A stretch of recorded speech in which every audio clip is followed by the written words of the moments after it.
Good morning! Ang Mamir na po, magbibigay lang sa inyo ng konting reaksyon.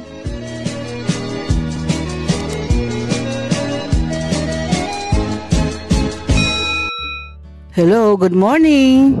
Bibigyan ko lang ng konting reaksyon itong aking napanood, itong aking nalaman na bakit ganito ang nangyayari ngayon dito sa Kalingap. Bakit mayroong mga tao na ayaw sa Kalingap? Pansin ko lang ha, samantalang doon naman sila dati galing, doon naman sila dati nag-umpisa, doon sila nakilala, pero bandang huli ayaw na nila sa Kalingap. Ito ang napakinggan ko itong napanood ko rin, na itong si Ninang Alimango. Nako, may reyna ng Alimango, may ninang ng Alimango. Bakit ganito siya magsalita? Parang siya ang hari, parang siya ang reyna, siya ang boss, siya ang leader, siya ang lahat-lahat na yata. Pinangungunahan ang mga isip ng mga kanyang iniidolo. Samantalang ang kanyang ina-idol o ang kanyang pinagtatanggol ay galing naman talaga sa Kalingap. O tukuyin ko na para hindi na kayo mahirapan. Kung sino yung binabanggit ko na pinagtatanggol niya.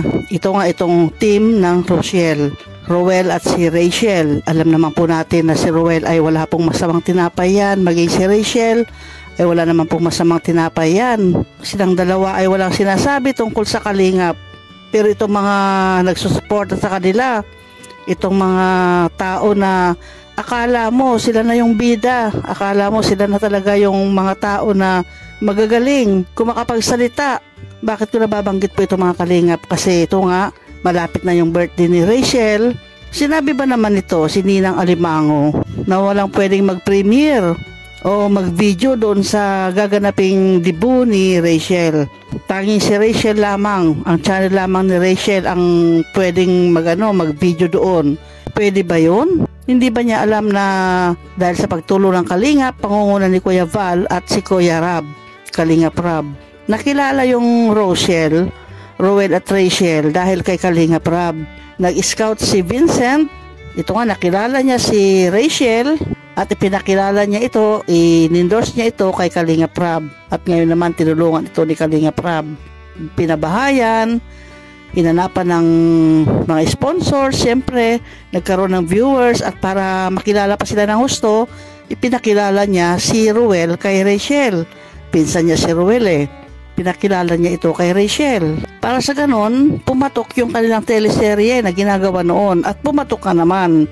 Itong si Rachel at saka si Rowell, hindi naman talaga yan nagagalit sa Kalingap. Pero ewan ko kung bakit yung mga supporters ay pinipilit na ihiwalay, pinipilit na i-separate itong si Rowell at Rachel doon sa Kalingap. Dito kay Kuya Val at saka kay Kalingap Rab. Para bang magkaroon sila ng sarili, ganon. Sa totoong buhay naman, si Rowell hindi naman talaga yan galit sa Kalingap, lalo na sa Matubang. Kasi kapag anak niya yan kadugo niya yan Hindi yan nagagalit. May mga may mga videos pa sila, may mga picture sila na tuwing may okasyon, sama-sama sila. Kasama talaga si Rowell dyan. Pumupunta si Rowell sa kila Kalingap Rab, kila Kuya Val, at sila Kalingap Rab naman, suportado si Rowell dahil dyan ay pinsan niya. Ito naman si Rachel, hindi rin galit yan sa Kalingap. Sa totoo, may mga pictures din sila o may mga videos din sila sa mga Kalingap Angels. Nagsasama-sama sila kung may mga okasyon, ay talaga makikita mo na sila magkakasama. Walang problema sa kanila. Ang nagbibigay lang ng problema dito ay yung mga supporters, yung mga nagmamahal kay Rowell at kay Rachel. Sila nagpapalaki ng gulo dyan. Biruin mo itong si Ninang Alimango, sinabi niya na sa birthday daw ni Rachel, walang ibang magko-cover nito kundi si Rachel lang. At nabanggitin niya na si Vincent pwede dahil siya naka-scout. Para sa akin, opinion ko dyan mga Kalingap, pwede naman talagang i-video si Rachel sa kanyang birthday nila Kalingap Rab o maging ni Kuya Val Santos Matubang. Ang hindi lang pwede dyan, sa akin lang sa akin pananaw lang, ay yung mga behind the scene na mga Kalingap charity workers ng Kalingap, na lahat na sila, kasi alam naman natin na tuwing ganyan may mga okasyon, lahat ng mga kamera, lahat ng mga cellphone ay nakabukas siya at binibigyan talaga ng importansya yung pagbibideo. Kung sino man yung kanilang ibinibideo, di ba? Naka-open yan. Pero para sa akin, okay lang na si Kalingap Rab at si Kuya Val ay mag-video dyan. Dahil tinulungan nila yan eh. Beneficiary nila yan eh. Si Rachel. Ang hindi lang pwede sana, malimitahan, yung mga nandyan sa tabi-tabi, yung mga behind the scene na mga Kalinga partners na nandyan, kung maaari ay huwag nilang i-video o huwag sila ang manguna sa pag-upload ng mga videos. Pero itong si Reyna Alimango o si Ninang Alimango, gusto niya lahat, wala, maliban na lang kay Rachel at kay Vincent. Maliban na lang doon sa dalawa, hindi pwedeng i-video yung birthday party ni Rachel. Sino ba siya para magsalita ng ganyan, di ba? Supporter lang siya. Ay manahimik siya kasi yung sinusuportahan niya, hindi naman ganyan ang mga ugali. Si Ruel hindi ganyan ang ugali, si Rachel hindi ganyan ang ugali. Siya lang naman, si Madam Alimango lang naman ang nagpupumilit na nagbabawal siya na wag i-video ng iba itong si Rachel. Maraming aangal dyan sa sinabi ni Madam Alimango.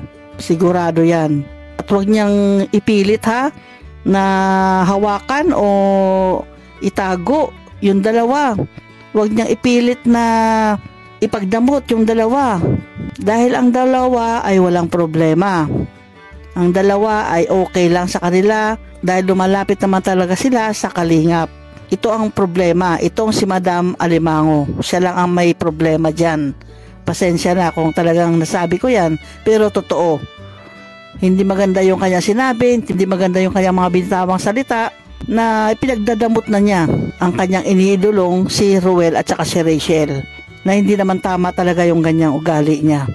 Yan lang ang aking masasabi na sana hindi naman dapat ganyan si Ninang Alimango. Dapat i-open niya yan. At kahit naman yan, ipagbawal niya, palagay ko hindi naman yan susundin ng mga ibang mga charity vloggers. Maraming mag-open ng kamera pagdating ng okasyon. Kahit ipagbawal pa yan ni Ninang Alimango, magnawa pa siya ng magnawa dyan. Marami pa rin ang kukuha ng video sa birthday party ni Rachel. Abangan natin yan kung ano mangyayari nga talaga sa birthday party ni Rachel.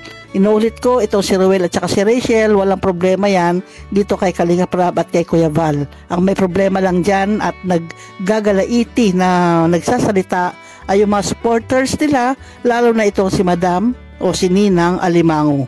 Okay, salamat po muli sa inyong panonood. Hanggang sa susunod pong video. Bye-bye!